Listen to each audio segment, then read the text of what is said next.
Hello, everyone, and happy to welcome you in another CERC webinar, a CERC Migration webinar. One that was not in our normal, sequence of events. It wasn't planned, but we felt as the Ukraine refugee emergency is something that is, it's on top of mind at this point, both in Europe and in North America. We felt we had some things to share, some thoughts to share, and also some ideas. I would like, however, let me first start with the land acknowledgement that we are connecting, me and my team are connecting in this webinar today from Toronto. That is the Dish with One Spoon territory, and in the traditional land of the Anishinaabe, the Haudenosaunee, and the Mississauga tribes. And the Dish with One Spoon means that the dish is our natural landscape, our natural resources, and one spoon is the spoon we all have to share on those. And that reminds us that we need to take care of these. And I think when speaking about the refugee emergency, perhaps the indigenous traditions and the indigenous forms of knowledge have a lot to teach us about our responsibilities, towards our land and towards each other and towards coming together in peace. And I think that this is one opportunity that I have to think how talking about the Ukraine emergency may seem completely detached from the challenges that we have in Canada as a settler colonial state, but I think it can also be seen as very much related. And on this, let me also very briefly acknowledge that Ryerson University is in the process of renaming itself. Ryerson was, Egerton Ryerson was involved very much, was an architect of the residential school system in Canada, and it has become, this has been a conversation in this university for over 4 years, but as of spring 2021, it has become untenable to keep with that name. And actually stay tuned, because normally by April, we should know what the new name will be, because we've been through a process of consultation and deliberation through all these months.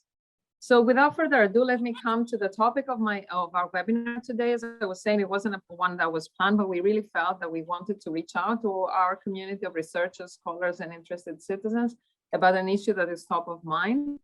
Of course, there will be a lot to say about, peace and war and foreign policy and international relations, but our own expertise is on migration and asylum. And that is what we want to focus on today, and particularly on our thinking about the sustainability, like the response as a refugee emergency to the Ukraine.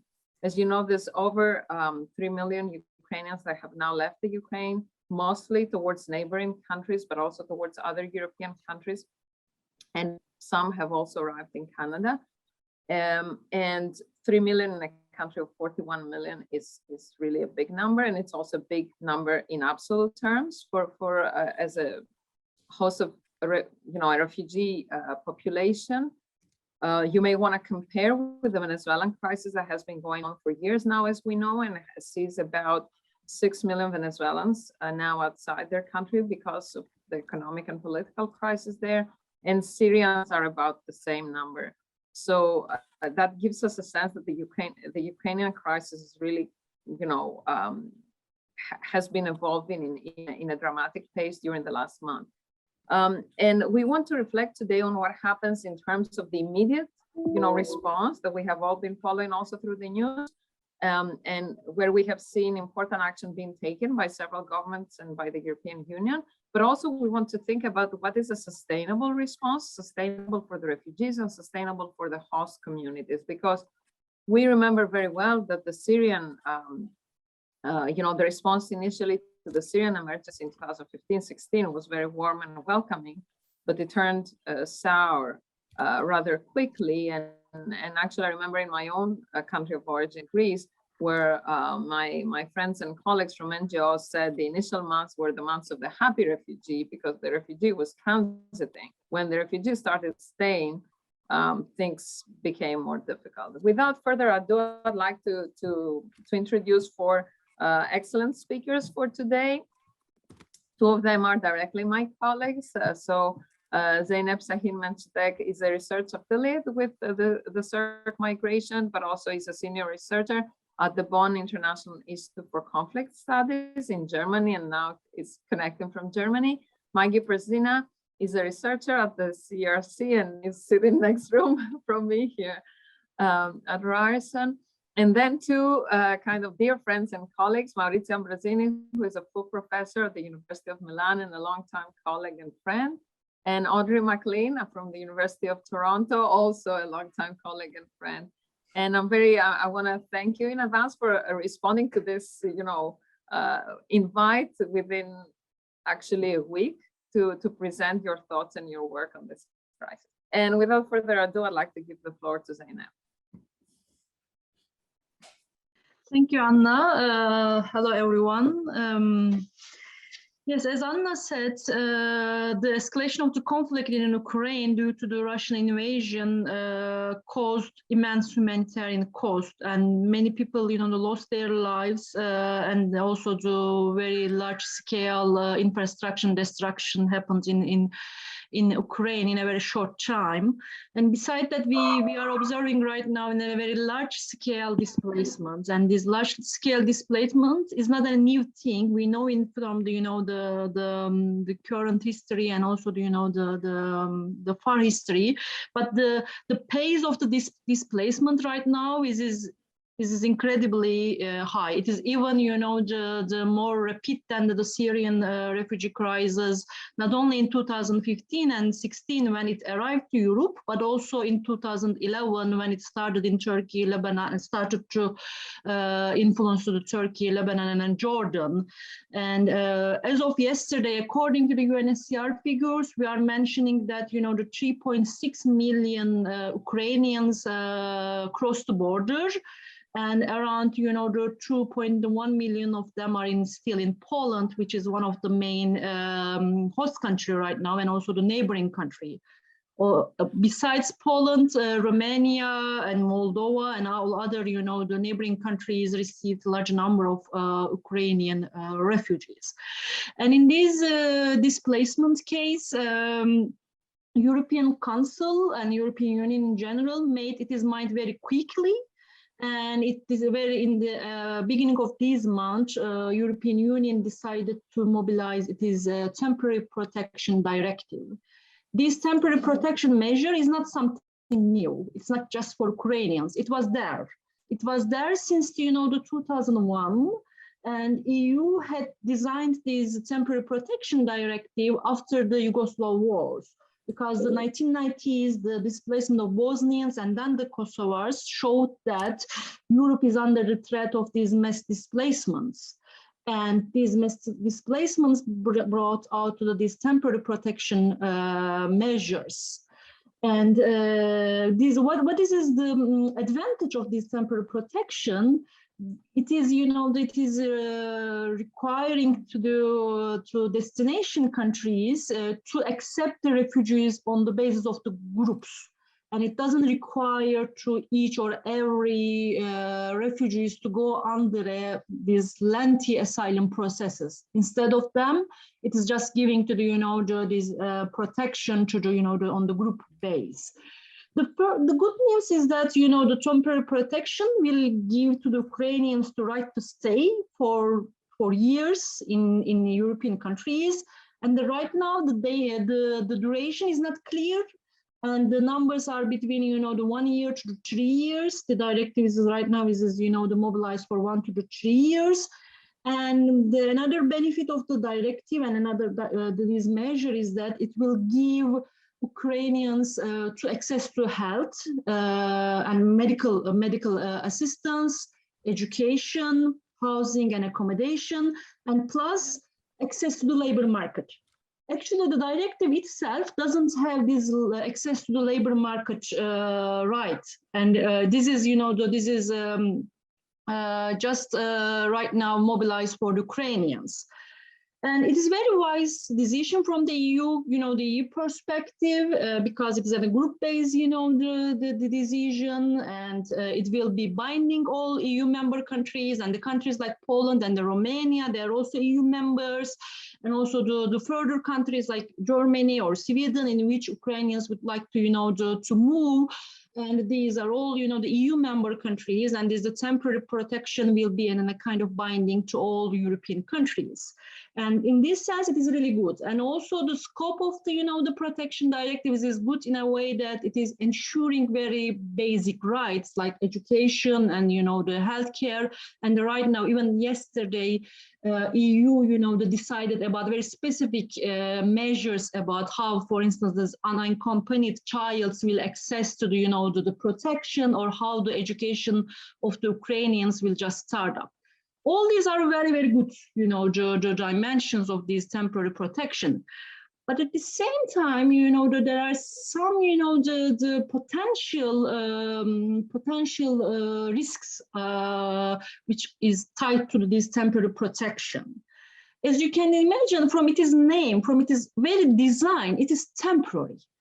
I mean, you can tell that, okay, right now, the Ukrainian crisis, no one knows what will happen to the Ukrainians, but our previous experience in the Yugoslav war and also the Syrian war and Libya, Afghanistan said us that, that these type of, the conflicts remained for a long time, and, the refugees need a permanent protection and a permanent assistance, and they need to know that what will be happening, and this is the necessity for their everyday life, but also for their encounterings with the state officers and all the locals, because this temporary is always creating this idea from the host states that this will be solved soon and the refugees will be returned back to their countries, but all experiences we see in the, in the history shows that it's not an easy case. And also, this level of destructions in the home countries, making these repatriations is very, very difficult. And this should be, kept in mind. And I once again, make to my point that in the short term, these temporary protection directives is something really good, and this is what is needed. But in the medium and the long term, it has very, the very risks that should be, kept in mind for the lives of the Ukrainians. Yeah, thank you. Thank you very much. Thank you, Zeynep, and thank you for outlining as we had discussed in preparing for this. We try to illustrate the different options so that for people who are familiar with the EU, but also those who are not familiar with the EU, and same for North America. Without further ado, I'd like to give the floor to Maggie.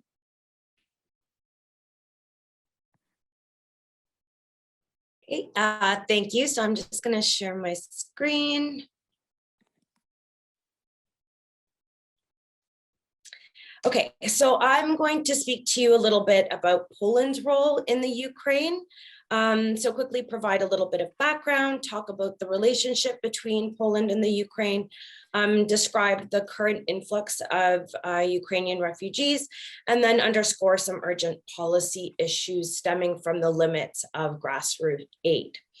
So Poland is a country of 38 million people, and it shares a 535-kilometer border with the Ukraine. Historically, Poland's western and eastern borders have undergone many changes over the centuries, with parts of the Ukraine formerly under Polish rule. Although the relationship is often tumultuous, there are long-standing social, historical, and cultural ties between the two countries. More recently, these ties have strengthened. In 2004, Poland joined the EU, and over 2 million Poles emigrated to Western Europe in search of work. Coupled with a booming economy, an aging population, and declining birth rates, Poland was left with significant labor shortages.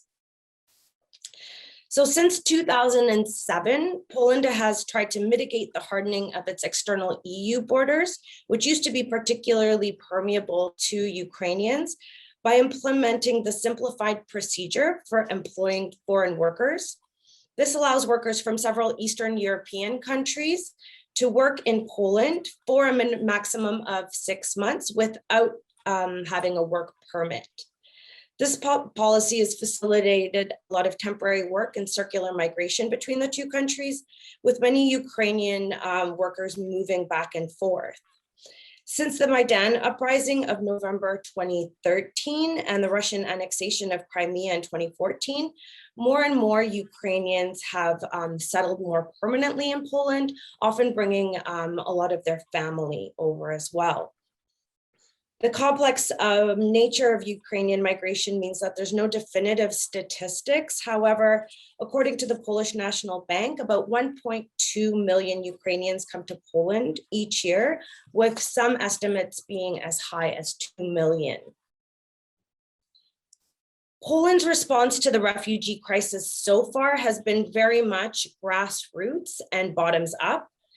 Since Russia invaded Ukraine, over 2 million refugees have crossed into Poland.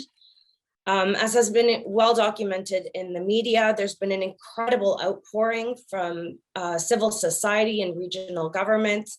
Poles have spontaneously mobilized to a large extent using social media, collecting all kinds of cash donations, serving food, providing SIM cards to refugees, leaving strollers at railway stations, as well as offering accommodations in their homes. Many observers have contrasted the current welcome with the legal pushbacks and icy reception of refugees at the Belarusian border. So what makes this situation different? Well, it's extremely difficult to unpack in such a quick amount of time, but I just want to suggest 4 contributing factors. Number one, the effort has very much been grassroots. It's been mobilized by the Ukrainian diaspora in Poland, along with ordinary Poles with little, if any, coordination from the central government. 2, every Pole either has family, knows somebody, or works with someone who's Ukrainian. And the first wave of refugees that came to Poland, many of them had connections and were coming to stay with family and friends.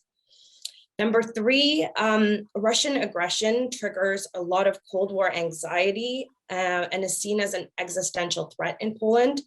Many Poles lived under and remember the repression of communist rule, and there's a very real and palpable fear that the war can spill over into Poland, and a sense that the Ukrainian cause is the Polish cause.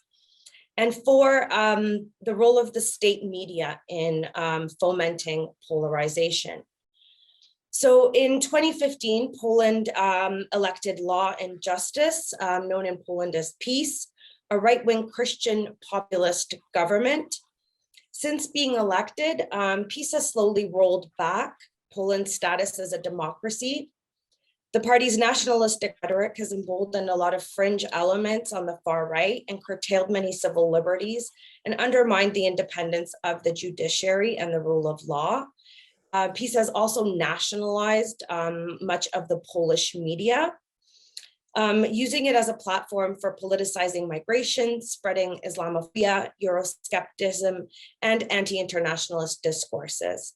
And many experts estimate that about 33% of the Polish population only has access to Polish state media.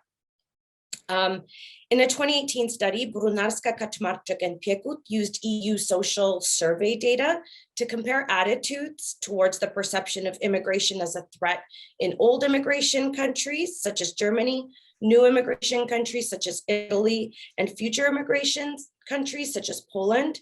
And to their surprise, they found that there was actually no big difference in attitudes between the countries surveyed.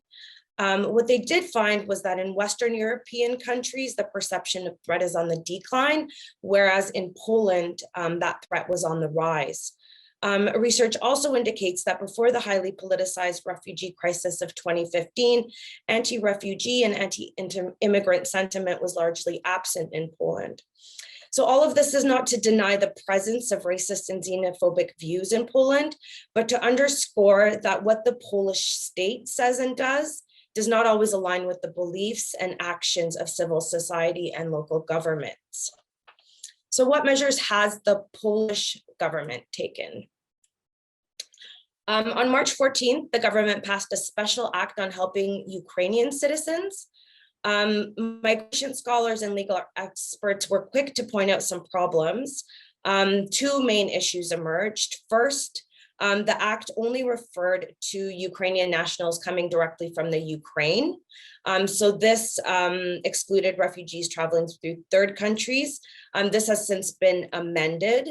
Then the second problem is that the act breaches the EU Temporary Protection Directive outlined by Zeynep earlier, which sets the baseline for protection.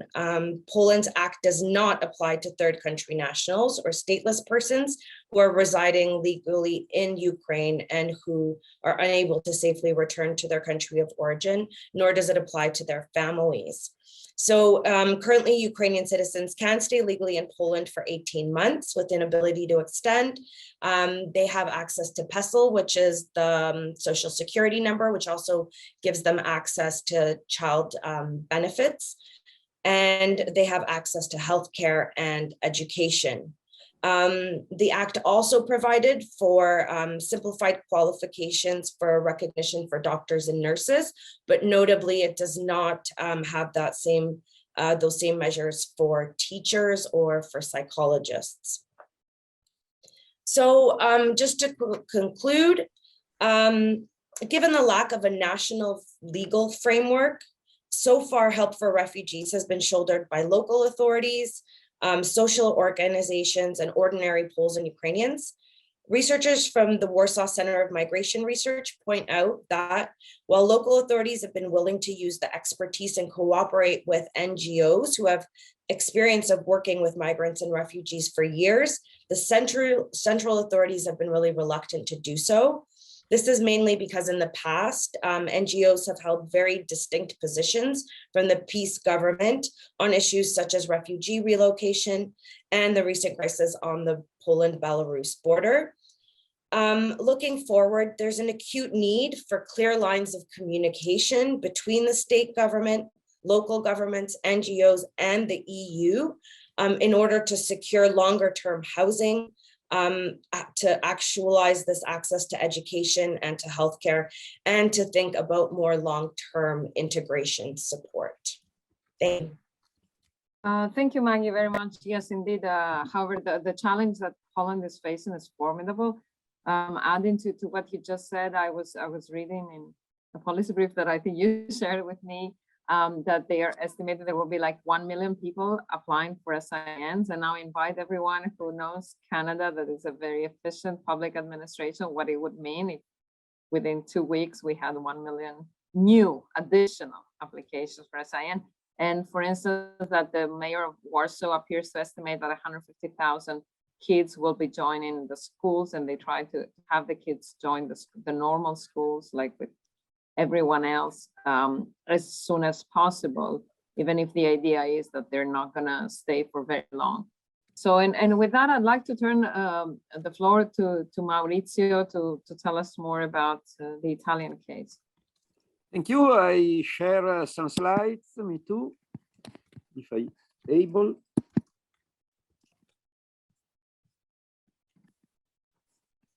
Can you share? And I don't know if Sinto is maybe a co-host.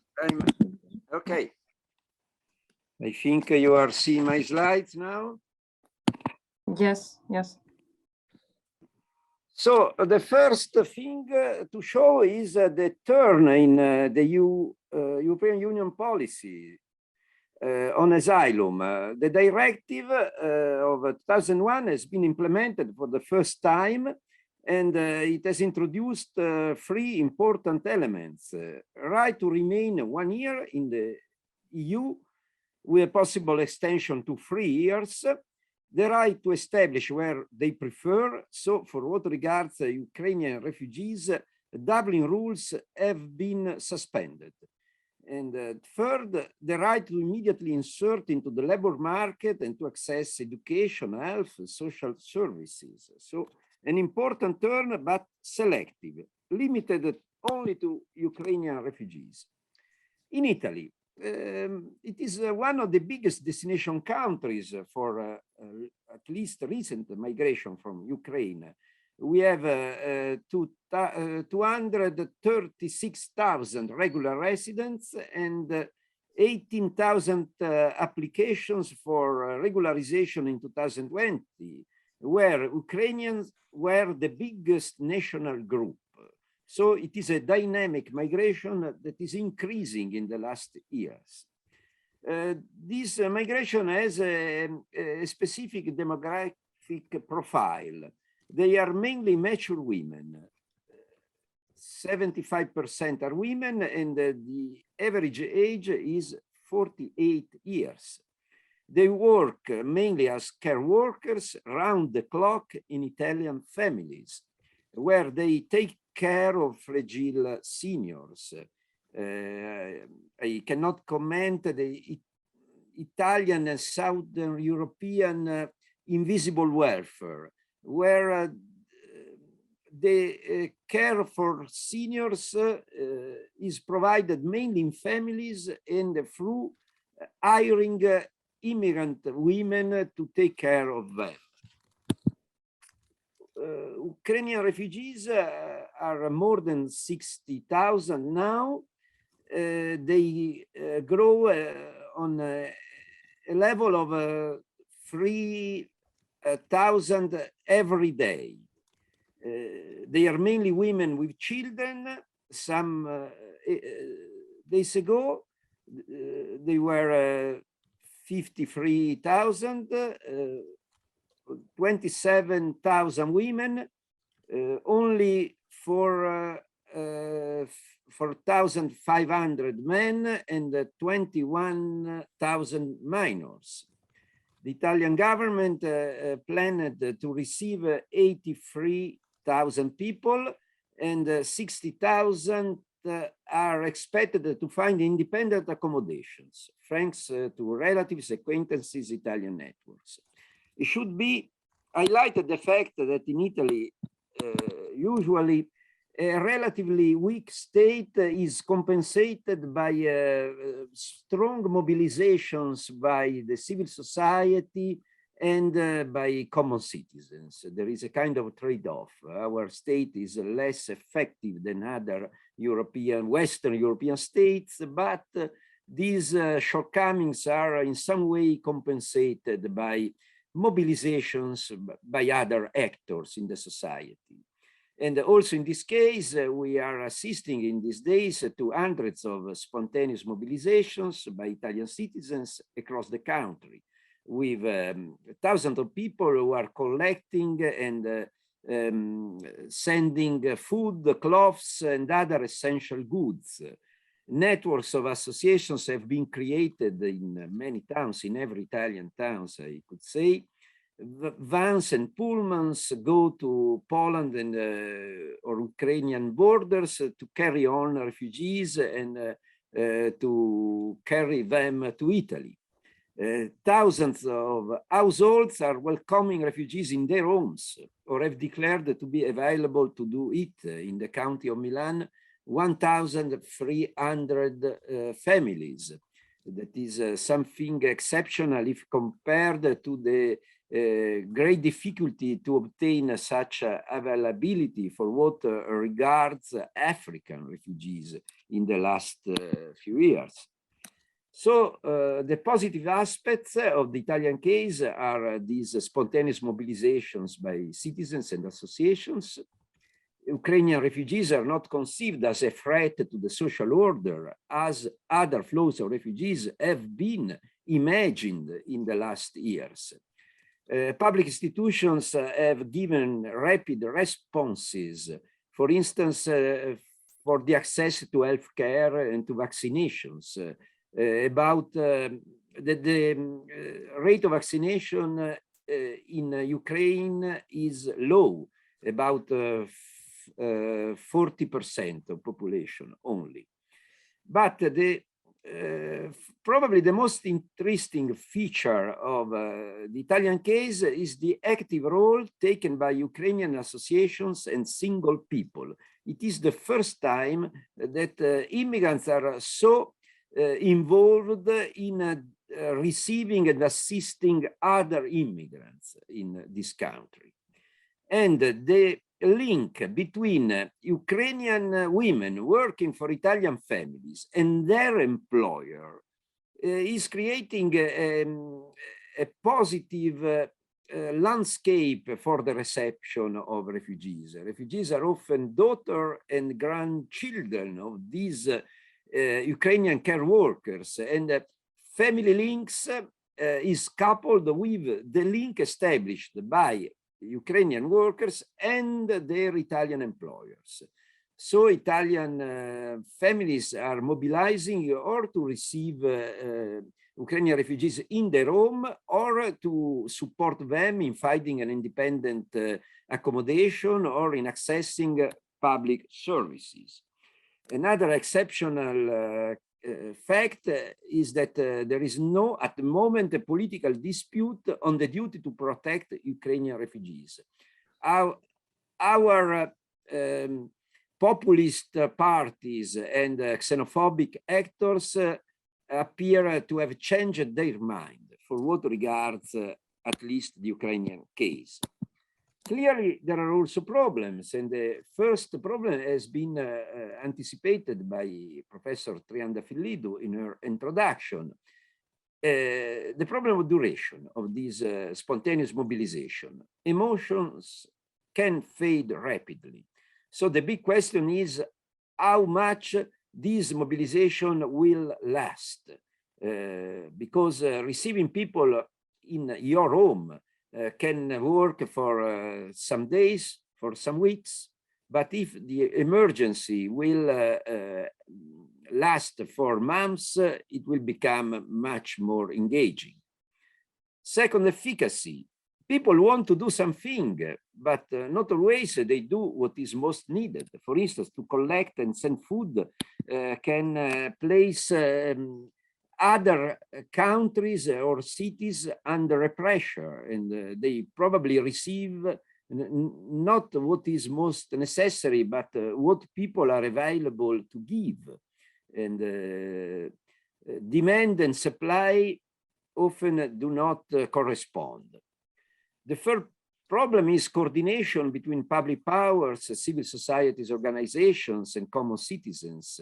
In Milan, the prefect has some days ago has warned volunteers and citizens not to call for Ukrainian people to come without preventing the authorities, fearing that after some days, refugees will be sent to municipalities to demand a public reception.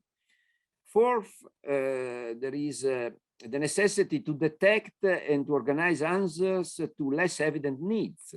For instance, how to treat and to receive traumatized children.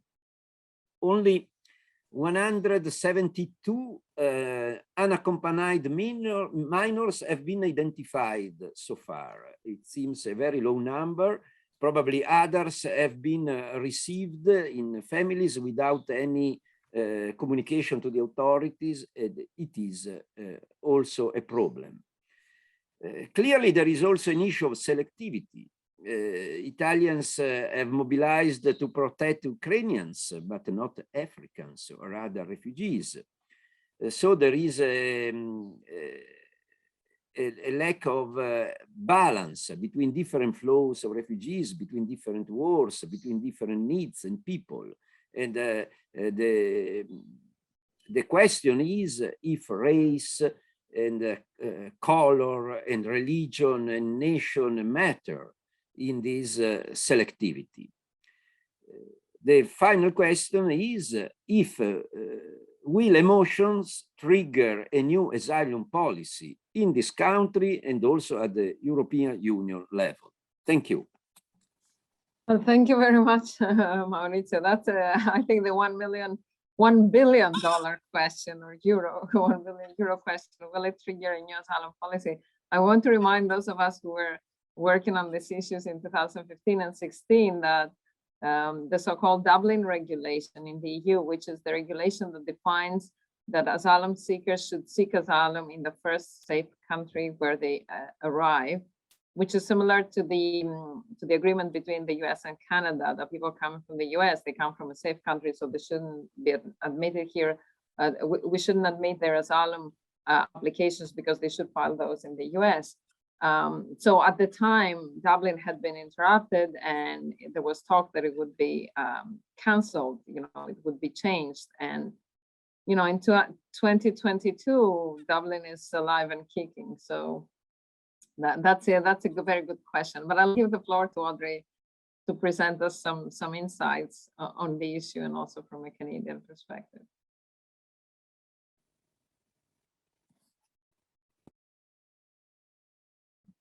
Thank you so much. I am going to address a few facets of this refugee movement as it pertains to Canada. I want to begin by observing that there's a temporal arc to the flight of refugees from their country out to others. And that is that refugees, including Ukrainians, flee to neighboring countries initially for obvious reasons. And they often do so in the hope and belief that their exile will be temporary and that they'll be able to return home soon. Over time, at least in many, many situations, they come to recognize that return may be impossible for the reasons that Anna described at the outset. And so they both look at their longer term future as perhaps being elsewhere, and they look further afield from the place where they may be residing at the moment, close to their home country, and think about moving further away. So where is Canada situated in respect of that temporal arc? Well, Canada is, of course, geographically remote from theaters of conflict, human rights repression, and mass displacement. It is virtually never the first or second country of asylum. And so its policies and practices have dealt with the permanent movement of refugees to Canada, either through our asylum process, where refugees on their own initiative reach Canada, claim refugee protection, asylum, and if they're accepted, they are put on a path to permanent residence and citizenship. Also, Canada, of course, operates a resettlement program where it selects refugees from abroad, usually in countries of first asylum, or sometimes the country of origin. And it selects those refugees, brings them to Canada, and resettles them and puts them on a pathway again to permanent residence and citizenship. But Canada has relatively little experience with temporary movements because it isn't at the front line. So here you have a situation where Ukraine and Ukrainians are at the beginning of the temporal arc that I talked about. They have fled, they are hopeful of the conflict ending soon and being able to return.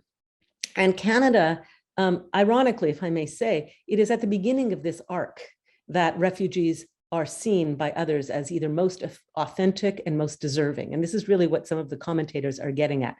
At no time are refugees seen as more refugees and more deserving of protection when they don't want to be where they are. Right? As soon as they come to recognize that they may not be able to return, that they may have to build a life elsewhere, the process of discrediting them begins. And I think this is really what many of the commentators are worrying about. Canada, as I said, isn't very good at managing temporary flight because it doesn't deal with mass influx of people because it's not a frontline state. What it has is, mechanisms for asylum, refugee protection, and resettlement. But in this case, in the case of Ukraine, it has provided for what I'd call a long-term temporary resident visa. What would normally be 6 months is now extended to 3 years, and more generous family reunification opportunities.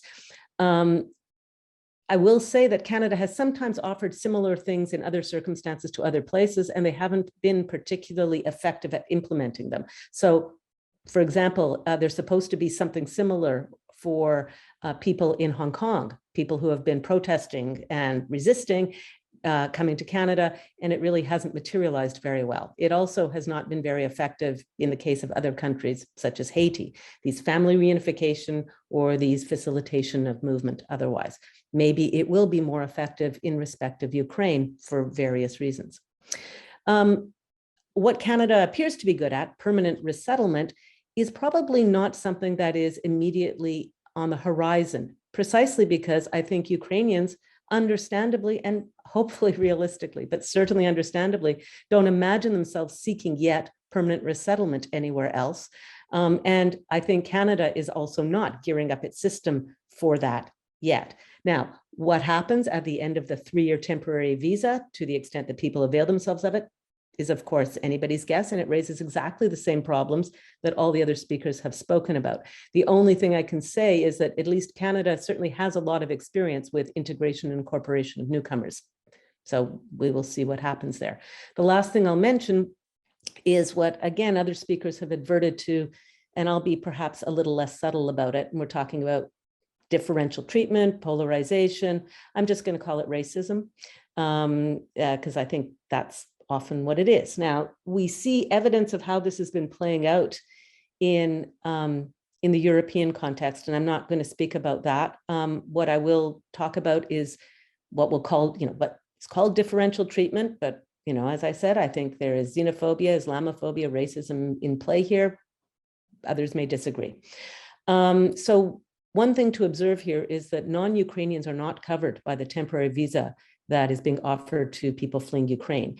Now, there are lots of non-Ukrainians who have fled Ukraine who can go back to their countries of origin. So they get to Poland, for example, and then they hopefully get a flight to their home country. But there are many, many people fleeing Ukraine who are not Ukrainian and don't have that opportunity. They may be stateless, they may be Afghan, they're Afghans, they're Syrians, there are others, and those people are excluded from the Canadian visa program.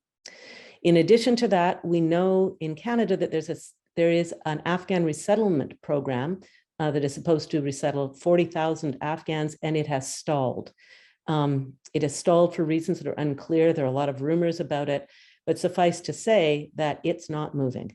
And what that suggests is, in comparison to Ukrainians, I'll give you the pessimistic and the optimistic view. What it suggests is that in the case of Ukraine, Canada has moved flexibly into fields that it has less experience in, namely the temporary visa idea.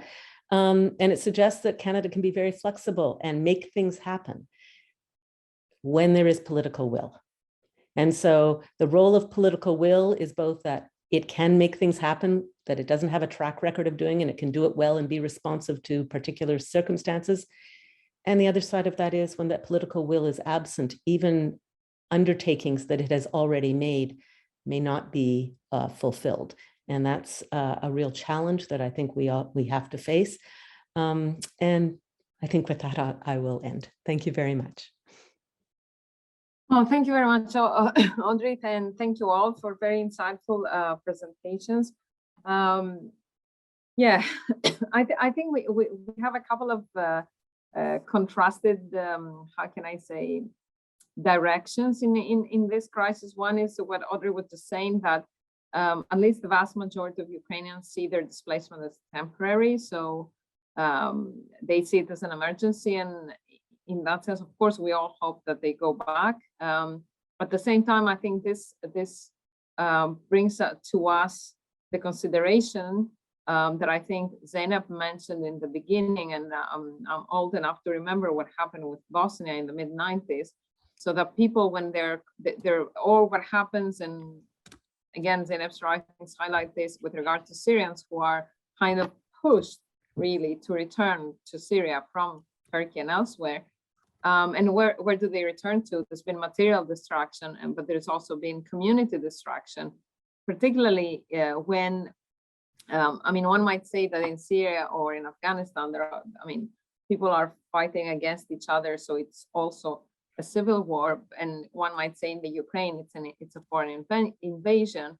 But I can very well think that in the areas, for instance, where there are Russian speakers, it's going to be extremely tense. And overall, the country is so much destroyed in this, even just 1 month, even presume there is a ceasefire tomorrow. So that is something to consider. I have a few questions from the chat, but I'll diverge and I'll give the floor. I mean, normally we don't give the floor, but I like to give the floor to Naomi, because I know Naomi Alboim is our senior policy fellow and also a professor at Queen's University. And Naomi, I'll make an exception and give you the floor, and then I'll get to the chat questions.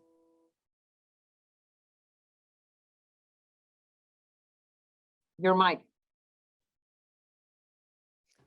Oh, Sintu, can you unmute Naomi? Sintu? I'm not sure that I can unmute you now. Can you unmute Naomi? Yeah. Okay, thank you very much. Well, I want to pick up on some of the comments that have been made by others, and on the Canadian model in particular, and pick up from where Audrey left off. I think the differentiation between how the Afghans have been, the Afghan programs and the Ukrainian programs are really stark. And I think it's really problematic. And I think we actually do need to think about, although they're very different circumstances, what are some commonalities in policy that should actually be put in place for all refugee movements, rather than having these stark different approaches and starting from square one. So that's point number one, because I think there are some very positive aspects of the Ukrainian process that is now in place. And there are some very positive aspects of the aspirational Afghan programs that were put in place. Implementation is something else. But the question is there enough justification for the stark differences in the approaches, the government policy approaches? And I would argue that there is no real justification when you unpack it. I just want to hark back for those people who may not remember or may not know how Canada dealt with the Kosovars, because that was one temporary program that is really interesting to look at. Canada intervened with what they said was a very temporary emergency airlift to bring Kosovars to Canada, on the absolute understanding that they would go home when the dust settled back home, that they wanted to go home and they would go home. And there was a temporary program put into place. However, the federal government, in its wisdom, and I say wisdom, realized that if they were here temporarily, they still needed access to services and they still needed to get the supports that they would need to be successful, even on a temporary basis. And they actually made all these temporary Kosovar entrants permanent residents, so they could get full access to all services equally across the country, rather than relying on every province to determine how they were going to deal with it, which is a particular problem of federalism in Canada. Interestingly enough, even though there wasn't a very significant Kosovar population in Canada at the time, as there is a very significant Ukrainian population in the here now, and even though Canada offered not only to pay for transportation back home when the dust settled, and provided them with reestablishment funds to reestablish themselves once they went home, only 30% of these temporary Kosovars actually went home. 70% stayed. I think we have to look at this Ukrainian population that will actually choose to come to Canada now as those who have already made up their minds that, given their connections here in Canada, or given the opportunities for them here in Canada, they would like to remain.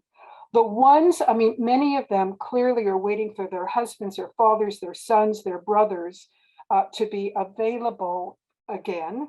And they want to be close by. They want to be in Poland rather than come to Canada.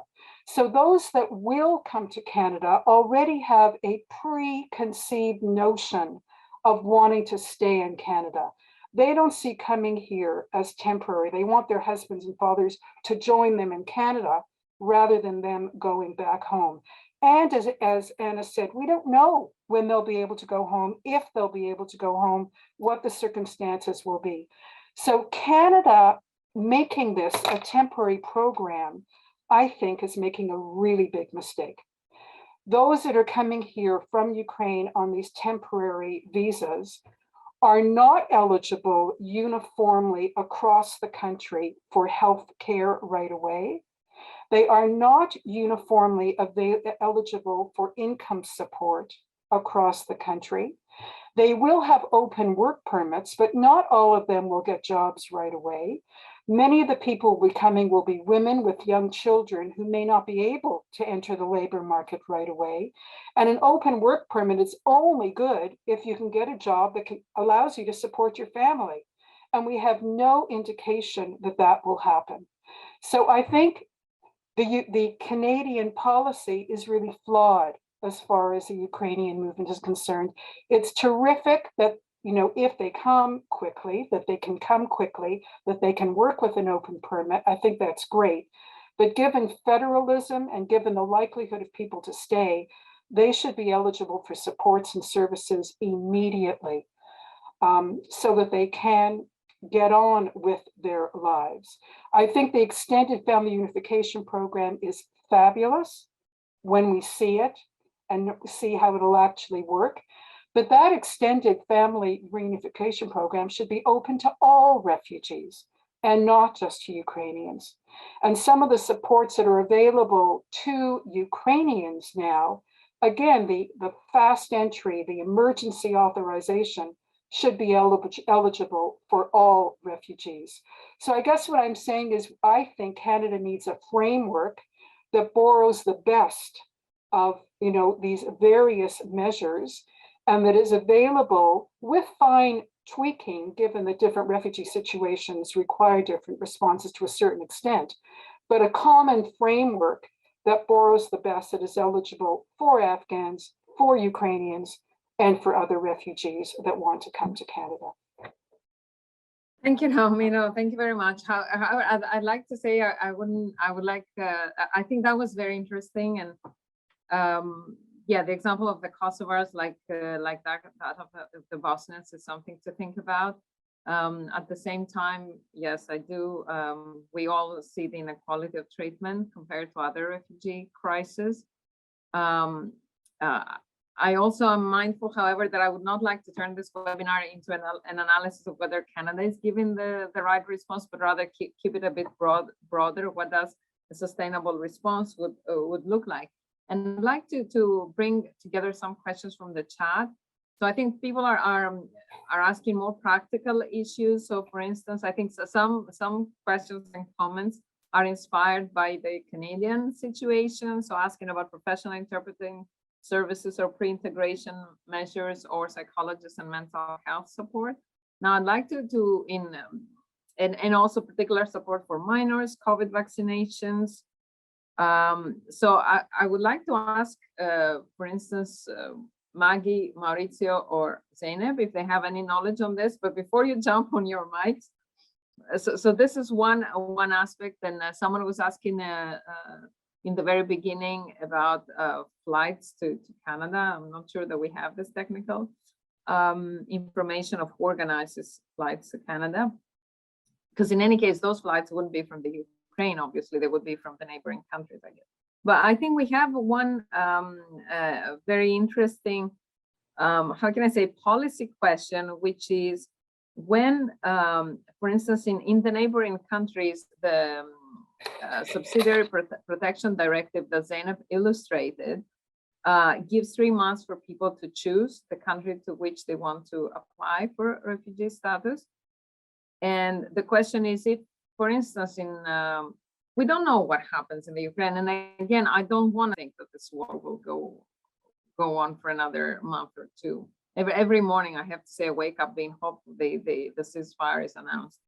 But if it continues for another month, and we see a big number of people moving to other countries more geographically distant from the Ukraine, in Western, Southern, and Northern Europe, what will be the reaction of these countries?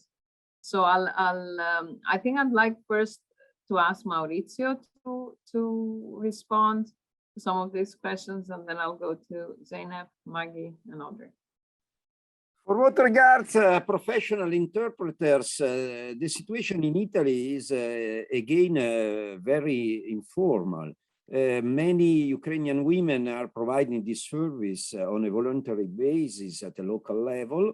And for instance, our faculty has received appeals, and we have spread these appeals to our students to engage students of Ukrainian language and in case also Russian language, as volunteers to assist the newly arrived refugees from Ukraine. So professional competence in this moment is not organized. I can add that when more professional and organized reception services will be organized, people with professional competence will be hired and engaged. I think mainly psychologists, educators, social workers, but also what we call cultural mediators, not simply interpreters, but people who have been trained to develop a mutual understanding between receiving communities and new immigrants. Thank you, Maurizio. Zeynep? I think I can pick up a couple of questions. There was one question about the psychological support to the kids, and this is very important. The issue. I know that right now there is not that much concrete, the measure about it, but the European Union is talking about specifically the protection of the unaccompanied minors, and also the bringing to this digital classroom schedules of curriculum of the Ukraine. And this is kind of a priority for them. But at the same time, I know that UNHCR is putting to the refugee response plan to do Poland. This was used in the Syrian refugee issue before, and it has a child protection component. And this child protection component has a very strong, the emphasis on the psychological support as well. Maybe not now, but in a couple of, the months, I'm assuming that UNHCR will be taking this issue more coordinated manner, because they have already had all these programs. This is one question. The another one is, I guess it was the Eunice question, is that can we expect any real differences in the Dublin regulation? To be honest, I don't expect that, it will be, if it was the case, we will, from the very beginning, it will not be the temporary directive. And also the question is that, why it is not refugee status directly, and when the, the EU and other countries will give to the refugee status to the people. Still this temporariness is a very, very strong element. And the very last question I would like to answer is this aggregation of the data. Sure, there is a need to this aggregation of the data and also the need assessments in this regard, but right now, even to the available statistics is not that much verified. And there is still a little time to mention about this aggregated data. Thank you very much, Zeynep. I was just writing a comment in the chat. I want to say, and for those who are not familiar, this is a temporary protection directive, was created after Bosnia, after the Yugoslav wars, precisely to foresee such cases where an event like a war is causing a huge influx of asylum seekers, so as to give them a secure temporary, however, status, as we were discussing. Also, I think Audrey and Naomi reflected on this temporary status, but secure status throughout the EU. It's the first time that it is being activated. So it was not activated during the 2015-16 refugee emergency, which is interesting. And I believe, Zeynep, although I'm not a lawyer, and if anyone is a lawyer in the virtual room, you can correct me if I'm wrong, that I think that there would be no, what we call in the EU, there would be no legal basis for activating something else. Now, the question is, of course, what happens later. But Maggie maybe may have also some insights on this and the other question. Yeah, I would just echo very much what Maurizio has said about Italy, in that Poland didn't really have an operative migration policy. I think in the last 30 years, there's been like 100,000 refugees that have gone through Poland. So, overnight you're going from, 2 million, from 100,000 to 2 million. I don't think the capacity is there on a state level at all. I think that there are NGOs in Poland that have been active on the ground and working for years, and they do have some know-how, and they do have, just kind of more of the know-how on the basic services, access to, apartments, to settling people, and that needs to be really utilized. So the need is really for coordination between the state governments and then more localized governments. I know that in terms of healthcare and education, these are things that are written into the temporary protection, but you can say that you're providing these things, but if the government doesn't have capacity to provide them, the healthcare system was already severely compromised and crippled by COVID. It's chronically underfunded and understaffed. So I don't know how that's going to be dealt with. And same with education. The education system is already a huge problem in Poland. So I don't know how you're going to accommodate that. I know I did read today that the EU is trying to activate some of the online curriculum that's been developed because of and in response to COVID. So that capacity is there. But then again, if you have kids learning from home, then how are parents working? There's so many different logistics and so much need for coming together and guidance, I think, from the EU to coordinate sort of a systematic approach. Yes, I don't want to be pessimistic, but there's also one lesson learned from 2015-16 crisis is I will say that no, to the best of my knowledge, no EU country, including Germany, that has done a formidable job with Syrians has the capacity that we are used to seeing Canada. But I also want them to reiterate what I think Audrey was saying, that Canada is far removed from the areas of conflict. So everything is planned ahead when it happens. So then it is a totally different story. But I'd like to invite Audrey to also respond to some of the questions that I mentioned. And I suppose you may have been seeing also the chat that is moving in the meantime. Yeah, I'm going to apologize because I'm going to riff a bit and I may not be directly responsive to your questions, but I want to just maybe highlight some features of the Canadian system that are relevant to how we think about it in relation to Europe, and do that a little bit more.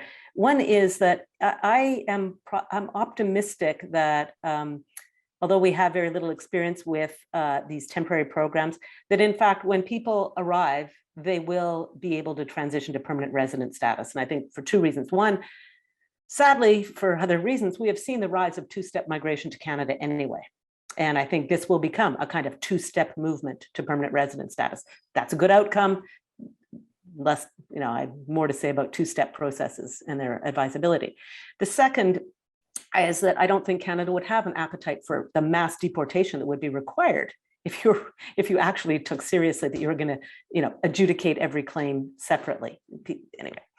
Third, I think Canada does have some experience that is relevant here with respect to mobilizing private actors in, for example, things like community sponsorship, where they are not done in the absence of the state, because the state is preoccupied, doesn't have the resources, or hasn't gotten it together. They do it through an architecture developed by the state to work collaboratively. And I think there is something to be said for that I think is useful and relevant to at least planning for the future, right?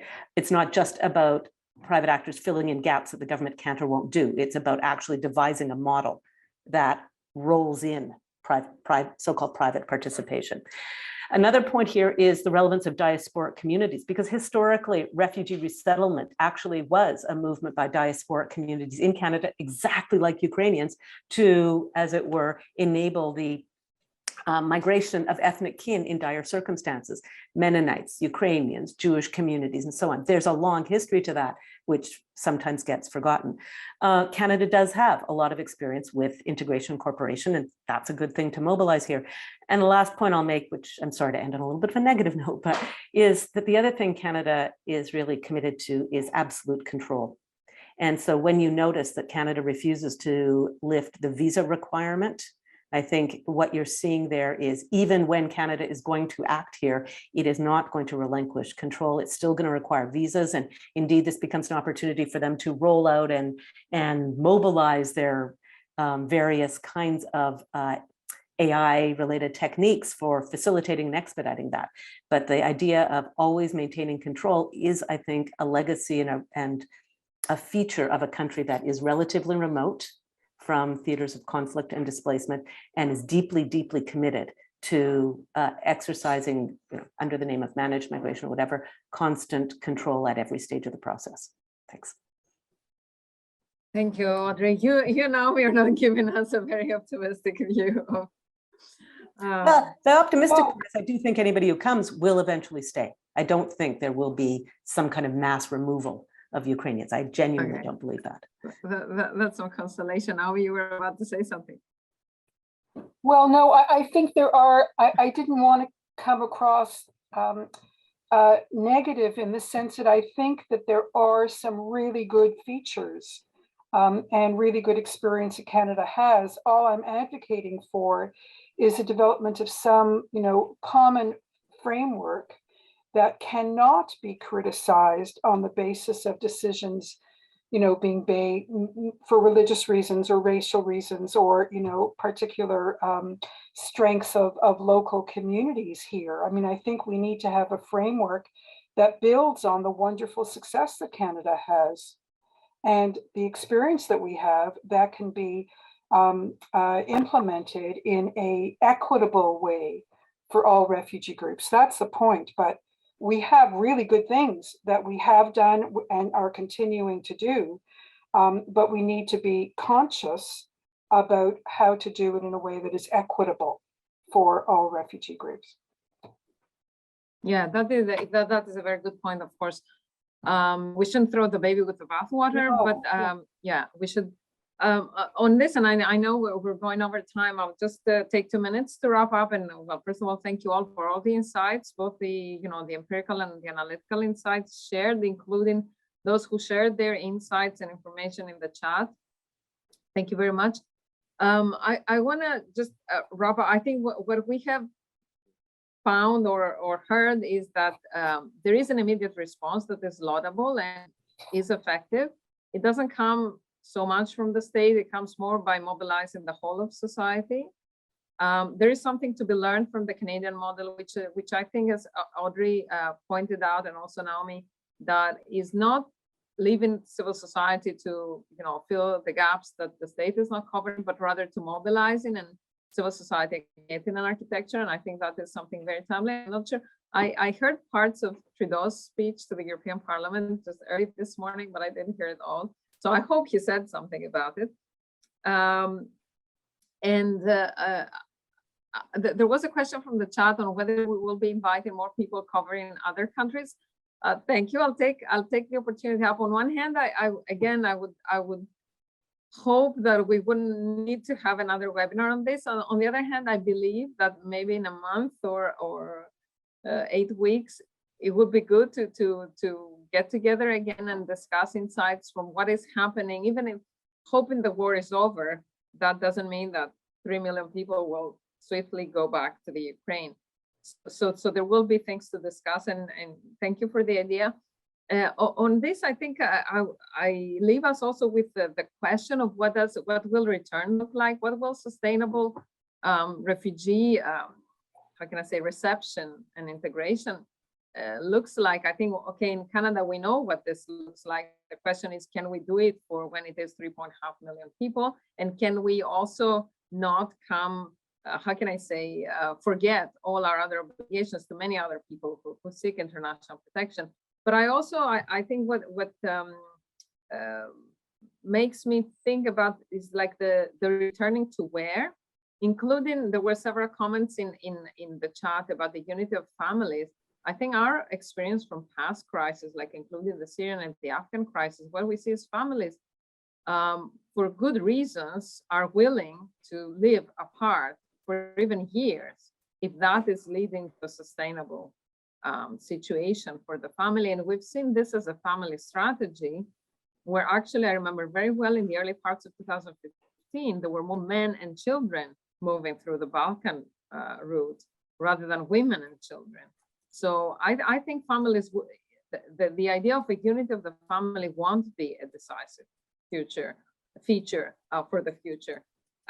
Rather, the question is, what kind of situation will the Ukraine face in, even when the war is over, and all the promises that there are at this moment to help with making it up for all the huge material and human loss that is happening.